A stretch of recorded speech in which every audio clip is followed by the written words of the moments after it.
Halo, assalamualaikum Bapak Ibu. Nah, sekarang saya lagi berada di Bait. Di komplek ini kita ada hunian tipe 53 dengan luas tanah mulai dari 150. Nah, itu untuk tahap satunya, ini tahap 2. Dan sekarang kabar baiknya untuk Bapak Ibu, kita open lokasi tahap 3 di belakang.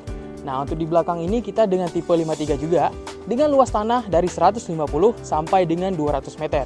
Hunian ini memiliki 2 kamar tidur dan 1 kamar mandi.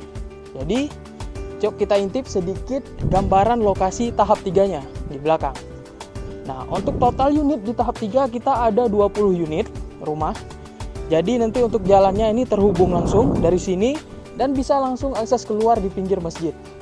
Langsung dengan jalan aspal.